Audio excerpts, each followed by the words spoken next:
Hello दोस्तों, नमस्कार। स्वागत है एक बार फिर से आप सभी के अपने प्रिय चैनल पर। दोस्तों अभी की जो सबसे बड़ी खबर आ रही है, जहां पर इजरायली प्रधानमंत्री नेतन्याहू ने बड़ी बात कह दी है दोस्तों, वो भी अमेरिका को लेकर। जरूरत पड़ी तो अमेरिका से भी टकरा जाऊंगा। जी हाँ दोस्तों, अभी तक का सबसे ब्रेकिंग न्यूज और सबसे बड़ा बयान। जी हाँ दोस्तों, बताएंगे आपको क्या है दरअसल मुद्दा जो अमेरिका को लेकर इजराइल ने कह दी है ये बड़ी बात। उससे आगे आपको बताएंगे जहां मुस्लिम देशों को अनसुना करके यूएई ने इजराइल के साथ अब उठा लिया है ये बड़ा कदम। जी हाँ दोस्तों, क्या कदम उठाया है इसकी जानकारी देंगे दोस्तों आपको। साथ ही आगे बताएंगे जहां पर Su-57 रूस के महाविनाशक हवाई योद्धा को मिले 4 ब्रह्मास्त्र। जी हाँ दोस्तों, इसकी मारक क्षमता कितनी है दोस्तों, ये कितना तबाही मचा सकता है इसकी जानकारी देंगे आपको। साथ ही बताएंगे जहां पर बड़बोलेपन में फंस गए इजराइल के आर्मी चीफ, रक्षा मंत्री आ गए इसको बचाव के बाद सामने। जी हाँ दोस्तों, अगली खबर में बताएंगे जहां चाइना ने घुसपैठ की कर दी कोशिश, मलेशिया अब चीनी राजदूत को करेगा तलब। जी हाँ दोस्तों, क्या है मुद्दा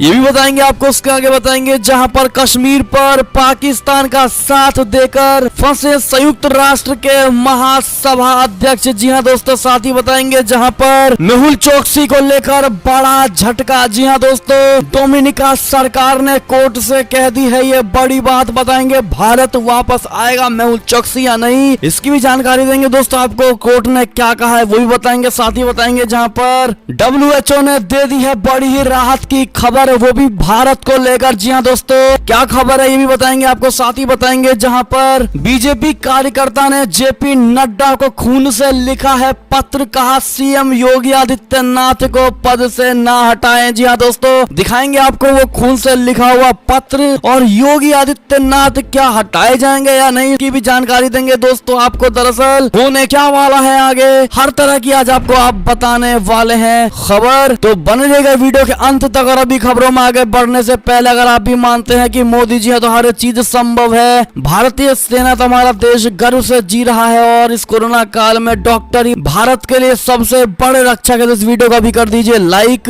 चैनल को कर दीजिए सब्सक्राइब, बेल आइकन दबाइए, साथ ही कमेंट बॉक्स में लिख दीजिएगा जय हिंद। जी हाँ दोस्तों, तो चलते हैं पहली और सबसे बड़ी खबर की तरफ, जहां पर इजरायली प्रधानमंत्री बेंजामिन नेतन्याहू बोले जरूरत पड़ी तो अमेरिका से भी टकरा जाएंगे। जी हाँ दोस्तों, अमेरिका ईरान के बीच 2015 के परमाणु समझौते को बहाल करने के लिए बातचीत चल रही है। अगर बराक ओबामा के समय किए गए परमाणु समझौते को अमेरिका फिर बहाल करता है तो ईरान को तमाम आर्थिक पाबंदियों से मुक्ति मिल जाएगी। लेकिन इजराइल के प्रधानमंत्री बेंजामिन नेतन्याहू ने कहा है कि ईरान से खतरे से निपटने के लिए वो अमेरिका से भी टकरा सकते हैं। नेतन्याहू का दावा है कि ईरान ने अपने परमाणु कार्यक्रम पर रोक नहीं लगाई है, लिहाजा वो परमाणु समझौते को लेकर ईरान से अमेरिकी वार्ता का विरोध कर रहे हैं। जी हाँ दोस्तों, बेंजामिन नेतन्याहू ने मंगलवार को कहा है कि वो ईरान की परमाणु क्षमता को बेअसर करने के लिए अमेरिका के साथ तनाव का जोखिम भी लेने को तैयार हैं। उनका कहना है कि परमाणु बम से लैस ईरान इजराइल के लिए सबसे बड़ा संभावित खतरा बना हुआ है। उन्होंने कहा है कि इजराइल खुद को इससे सुरक्षित बनाने के लिए पूरी तरह तैयार है। वो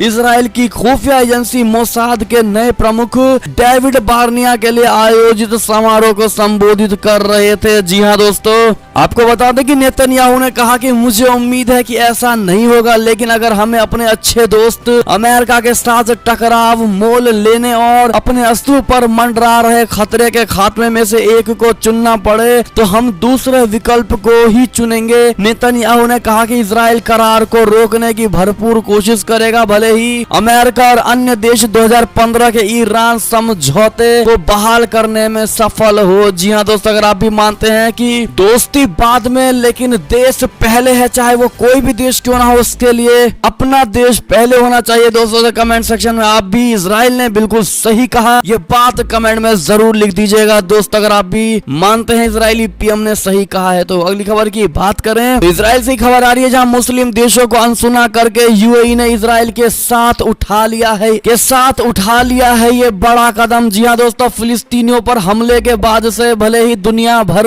के मुस्लिम देशों की इजराइल से नाराजगी बढ़ गई हो, पाकिस्तान और तुर्की लगातार इजराइल के खिलाफ मुस्लिम देशों से एकजुट होने का प्रोत्साहन कर रहे हैं, लेकिन संयुक्त अरब अमीरात इजराइल के साथ अपने द्विपक्षीय रिश्ते को नया आयाम देने में जुटा हुआ है। इसी क्रम में इजराइल ने इस साल गर्मियों में यूएई की राजधानी अबू धाबी में अपना कार्यालय खोलने की योजना बनाई है दोस्तों, ताकि विदेशी निवेश आकर्षित करने के साथ साथ खाड़ी देशों और अरब वर्ल्ड के साथ आर्थिक संबंधों को बढ़ावा दिया जा सके। जी हां दोस्तों, अमेरिका की मध्यस्थता में पिछले साल सितंबर में इजराइल और संयुक्त अरब अमीरात में हुए समझौते के बाद से दोनों पक्षों में कई करार हुए हैं। इजराइल और संयुक्त अरब अमीरात ने बैंकिंग, सीधी उड़ान, टैक्सेशन आदि को लेकर कई द्विपक्षीय समझौतों पर हस्ताक्षर किए हैं। जी हां दोस्तों, संयुक्त अरब अमीरात और इजराइल के लिए 31 मई 2021 का दिन अहम रहा है। यूएई ने सोमवार को तेल अवीव में अपना दूतावास खोला और इजराइल के साथ दोहरे कराधान को लेकर एक समझौते पर हस्ताक्षर किया है। इससे दोनों देशों के बीच व्यापारिक गतिविधियों को रफ्तार मिलने की संभावना है। बढ़ते हैं और खबर की तरफ, जहां Su-57 जो कि रूस का महाविनाशक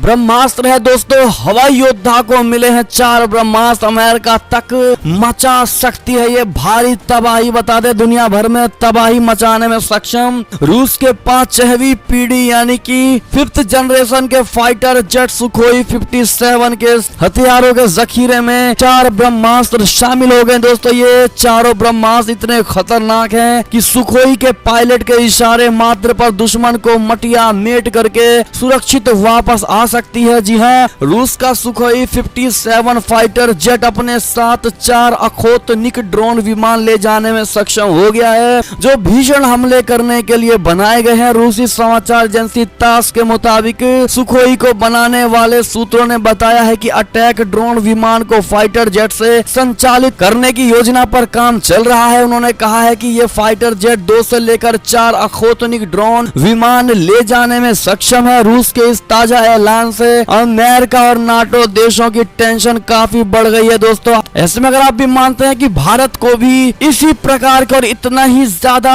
प्रगतिशील और इतना ज्यादा ताकतवर ब्रह्मास्त्र बनाना चाहिए दोस्तों, तो आप भी कमेंट सेक्शन में खुद का भारत ब्रह्मास्त्र बनाए ये बात जरूर लिख दीजिएगा दोस्तों। और वीडियो को लाइक नहीं किया तो लाइक जरूर कर दीजिएगा। बढ़ते और खबर की तरफ, जहां बड़बोलेपन में फंसे इजराइल के आर्मी चीफ रक्षा मंत्री अब आ गए हैं सामने। बता दें, गाजा पट्टी में मीडिया संस्थानों की एक इमारत पर हमले को लेकर इजराइल के आर्मी चीफ के बयान से विवाद खड़ा हो गया है। इजराइल के रक्षा मंत्री बेनी गेंज ने गाजा पट्टी में स्थित एसोसिएटेड प्रेस और अन्य मीडिया संस्थानों की दफ्तर वाली ऊंची इमारत पर इजरायली बमबारी के बाद अपने सैन्य प्रमुख के दिए एक बयान से दूरी बना ली है। रक्षा मंत्री का कहना है कि सैन्य प्रमुख के बयानों को शब्दश नहीं लिया जाना चाहिए। इजराइल के सैन्य प्रमुख ने कहा था कि मीडिया संस्थान की इमारत उड़ाए जाने का उन्हें बिल्कुल भी अफसोस नहीं है। जी हाँ दोस्तों, न्यूज वेबसाइट 12 न्यूज पर प्रकाशित एक लेख में इजरायली सेना के chief of staff lieutenant general Aviv Kohavi को उद्धृत करते हुए कहा गया है कि इमारत को ध्वस्त किए जाने का उन्हें कोई अफसोस नहीं है। लेफ्टिनेंट जनरल अवीव कोहावी ने कहा, अच्छा ही हुआ कि बिल्डिंग यानी मीडिया संस्थानों का दफ्तर को ध्वस्त कर दिया गया और उन्हें इसे लेकर रत्ती भर भी अफसोस नहीं है। जी हाँ दोस्तों,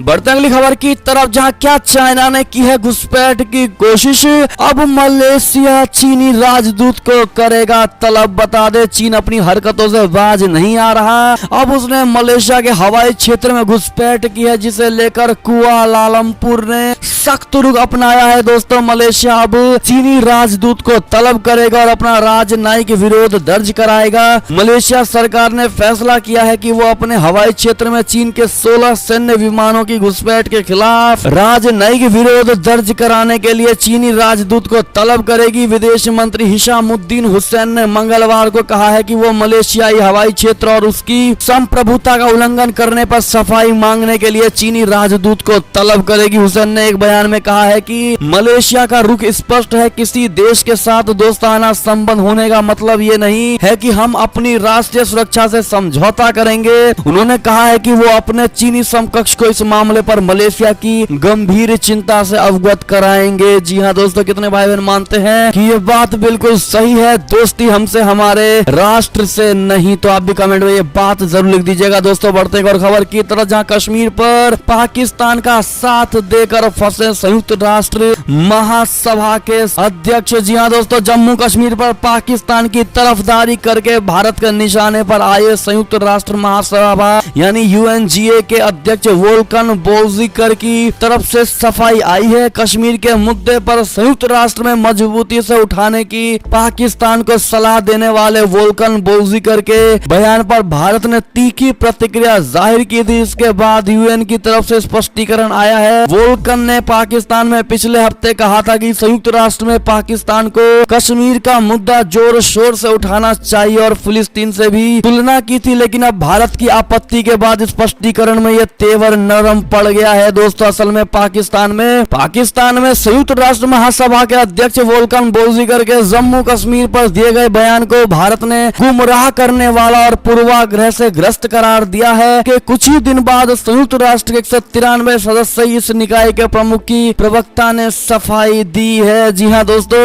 अब ऐसे में बोल्जिकर नरम पड़ते हुए नजर आए हैं दोस्तों, और अब पाकिस्तान का कश्मीर पर साथ छोड़ते हुए नजर आए दोस्तों। ऐसे में अगर आप भी मानते हैं कि सच के साथ खड़े रहने पर हमेशा जीत ही मिलती है तो कमेंट में यह बात जरूर लिखिएगा दोस्तों। बढ़ते हैं और खबर की तरफ, जहां अफगान शांति मसले पर बैठक करेंगे चाइना, पाकिस्तान व अफगानिस्तान के विदेश मंत्री। जी हाँ दोस्तों, अफगान शांति प्रक्रिया पर चर्चा के लिए चीन के विदेश मंत्री वांग यी ने गुरुवार को पाकिस्तान और अफगानिस्तान के अपने समकक्षों के साथ त्रिपक्षीय बैठक की मेजबानी करेंगे। अफगानिस्तान से अमेरिकी सैनिकों की वापसी के मद्देनजर चीन इन दिनों इन दोनों देशों के साथ राजनयिक संबंधों को मजबूती दे रहा है। चीनी विदेश मंत्रालय ने बुधवार को घोषणा करते हुए कहा है कि वांग वीडियो कॉन्फ्रेंस के माध्यम से चीन, अफगानिस्तान, पाकिस्तान के विदेश मंत्रियों की चौथी त्रिस्तरीय बैठक की मेजबानी करेंगे। इस बैठक में पाकिस्तान के विदेश मंत्री शाह महमूद कुरैशी और अफगानिस्तान के विदेश मंत्री मोहम्मद हनीफ अतमार हिस्सा लेंगे। बढ़ते हैं और खबर की ओर, लेकिन उससे पहले इस वीडियो को लाइक नहीं किया तो लाइक कर दीजिएगा दोस्तों। एक और खबर की बात करें तो इजराइल में एकजुट हो रहे विपक्षी दल पीएम बेंजामिन नेतन्याहू के लिए अहम है आज का दिन। बता दें, इजराइल के प्रधानमंत्री बेंजामिन नेतन्याहू के लिए आज का दिन अहम है। देश में राष्ट्रपति चुनाव हो रहे हैं और संसद नेसेट में 120 सांसद नए राष्ट्रपति को चुनने के लिए मत डालेंगे। जी हाँ दोस्तों, और खबर की बात करें तो भारत ने बंद किया कोरोना वैक्सीन का निर्यात। श्रीलंका बांग्लादेश को लूटने में लग गया चाइना। बता दें, भारत के कोरोना वायरस वैक्सीन का निर्यात रोके जाने का खामियाजा भारत के पड़ोसी देशों श्रीलंका और बांग्लादेश को भुगतना पड़ रहा है। भारत से जल्द कोविशील्ड वैक्सीन नहीं मिलने के कारण अब इन दोनों ही देशों को चीन के दरवाजे पर जाना पड़ा है। चीनी ड्रैगन अब इस मजबूरी का फायदा उठाने में जुट गया है। भारत कोविशील्ड की एक डोज के लिए $5.5 ले रहा है, तो वहीं चाइना अपने सिनोफार्म वैक्सीन की एक डोज के लिए $15 वसूल रहा है दोस्तों। तो यही नहीं, चाइना ने दक्षिण एशिया में अपने अलग अलग भागीदारों के लिए अपनी सिनोफार्म वैक्सीन की अलग अलग कीमत तय करने पर बवाल खड़ा कर दिया है दोस्तों। आरोप है कि बांग्लादेश प्रति खुराक US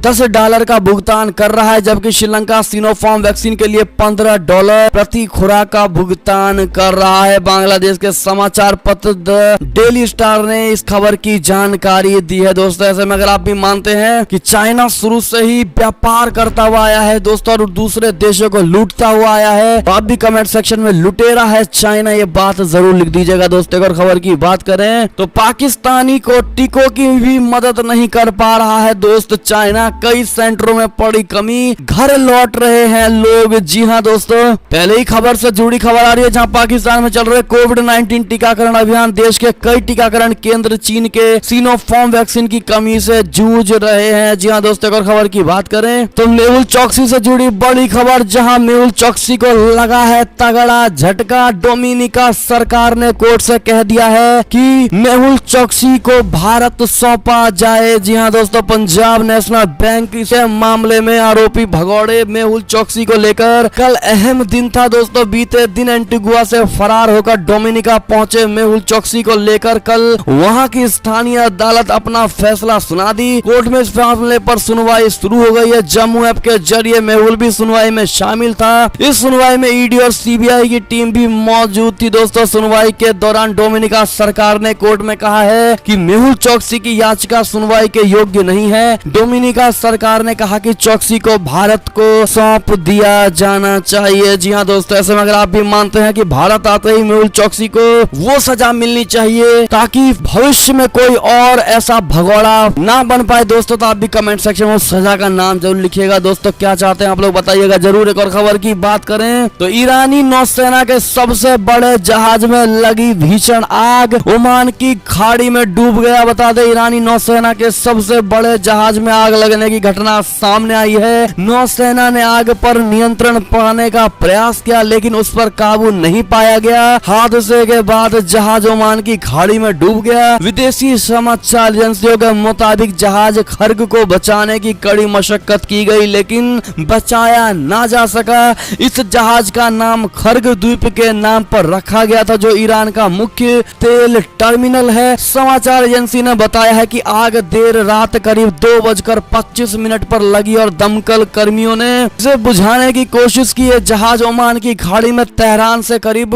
1270 किलोमीटर दूर दक्षिण पूर्व में जास्क बंदरगाह के समीप डूब गया। जी हाँ दोस्तों, एक और खबर की बात करें तो चीन के पास सूरज से भी ज्यादा ताकतवर कृत्रिम सूर्य है। जी हाँ दोस्तों, आर्टिफिशियल सन बना दिया है चाइना ने। तापमान पहुंचा 21 करोड़ 60 लाख फ़ारेनहाइट। जी हाँ दोस्तों, चीन के वैज्ञानिकों द्वारा तैयार किया गया नकली सूरज असली सूर्य से 10 गुना अधिक ताकतवर है। यह असली सूर्य की तरह ही प्रकाश भी देगा और ऊर्जा की जरूरतों को पूरा करेगा। वेबसाइट मिरर के मुताबिक हाल ही में कृत्रिम सूर्य का तापमान सक्रिय होने के बाद असली सूरज की तुलना में 10 गुना अधिक तक पहुंचा है। साफ शब्दों में समझा जाए तो 100 सेकंड के लिए नकली सूर्य असली सूर्य से 10 गुना अधिक गर्म रहा। जी हाँ दोस्तों, इससे पहले कृत्रिम सूर्य ने 16 करोड़ डिग्री सेल्सियस का तापमान भी प्राप्त किया है। चीनी वैज्ञानिकों का कहना है कि कृत्रिम सूरज से 12 करोड़ डिग्री सेल्सियस का तापमान प्राप्त करना बड़ी सफलता है। जी हाँ दोस्तों, ऐसे में आप क्या तर्क देंगे दोस्तों, आपकी क्या राय होगी कमेंट में जरूर बताइएगा। एक और खबर की बात करें तो सऊदी अरब से खबर, जहां मस्जिदों में लगे लाउडस्पीकर की आवाज अब होगी धीमी। शिकायत के बाद आदेश जारी कर दी गई है। दोस्तों बता दें, सऊदी अरब में मस्जिदों में लगे लाउडस्पीकर की आवाज कम करने का आदेश अब पूरी तरह से जारी कर दिया गया है। दोस्तों, सऊदी अरब के क्राउन प्रिंस शासक मोहम्मद बिन सलमान ने सभी मस्जिदों को अजान या अन्य मौकों पर लाउडस्पीकर धीमा करने का आदेश दिए हैं। सभी मस्जिदों को बताया गया है कि वे लाउडस्पीकर की आवाज धीमी रखें। सरकार के आदेश न मानने पर उन पे कड़ी कार्यवाही भी हो सकती है। जी हाँ दोस्तों, और खबर की बात करें तो WHO ने दे दी है राहत की खबर। भारत में मिले पहले कोविड-19 वेरिएंट का सिर्फ एक ही स्ट्रेन, बस वही है चिंता की बात। जी हाँ दोस्तों, आपको बता दें कि कोरोना को लेकर रोज नई स्टडी और खुलासे सामने आ रहे हैं। अब विश्व स्वास्थ्य संगठन यानी WHO ने मंगलवार को नए वेरिएंट पर एक राहत की खबर दी है। WHO ने कहा है कि भारत में सबसे पहले मिले कोरोना वेरिएंट का सिर्फ एक स्ट्रेन ही चिंता पैदा करने वाला है, जबकि बाकी 2 स्ट्रेन की संक्रमण फैलाने की दर बहुत कम है। जी हाँ दोस्तों,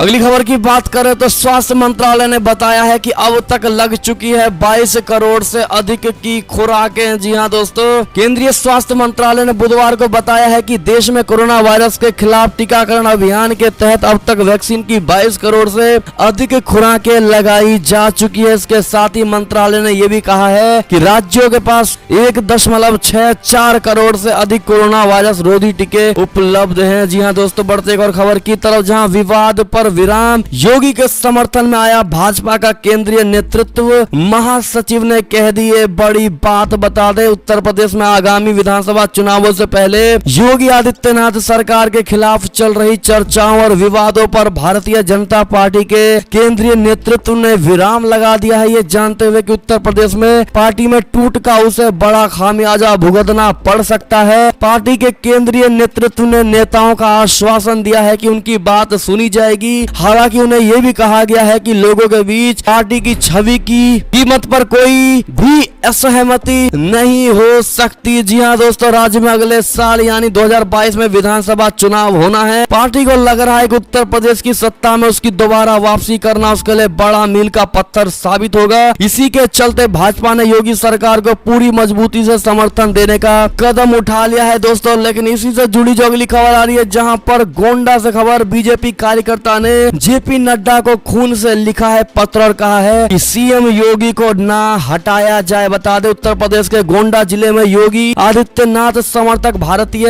जनता पार्टी यानी बीजेपी के एक कार्यकर्ता ने योगी के मुख्यमंत्री पद से हटाने की सुगबुगाहट से आहत होकर खून से पार्टी अध्यक्ष जेपी नड्डा को चिट्ठी लिखी है। उनका कहना है कि यदि सीएम योगी आदित्यनाथ जी को हटाया गया तो वो लखनऊ स्थित बीजेपी ऑफिस के सामने खुदकुशी कर लेगा। सोनू ठाकुर नाम के बीजेपी कार्यकर्ता ने अपनी चिट्ठी में यह भी आरोप लगाया है कि उत्तर प्रदेश स्तरीय कुछ नेता योगी आदित्यनाथ को हटाना चाहते हैं और मैं ऐसा नहीं होना चाहता, यानी कि ऐसा नहीं होना चाहिए। मेरे आत्महत्या की जिम्मेदारी ऐसे नेताओं पर होगी अगर योगी आदित्यनाथ जी को हटाया जाता है। जी हाँ दोस्तों, आपको बता दें कि वो सीएम योगी आदित्यनाथ के कार्यों से बहुत ज्यादा खुश है और उसका मानना है कि उत्तर प्रदेश स्तर के कुछ नेता उनके खिलाफ षड्यंत्र कर रहे हैं। ऐसे में दोस्तों कितने भाई बहन मानते हैं कि योगी आदित्यनाथ ही अगले और आने वाले हर समय में मुख्यमंत्री बनने वाले हैं? दोस्तों वो कमेंट में जरूर बताइएगा और जो नहीं चाहते वो कमेंट में कारण जरूर दीजिएगा। दोस्तों देखते हैं भारत की जनता योगी आदित्यनाथ को लेकर क्या विचार रखती है। दोस्तों तो मन में जो भी आपके विचार हो योगी जी को लेकर कमेंट में जरूर लिखिएगा दोस्तों, और भारी मात्रा में लिखिएगा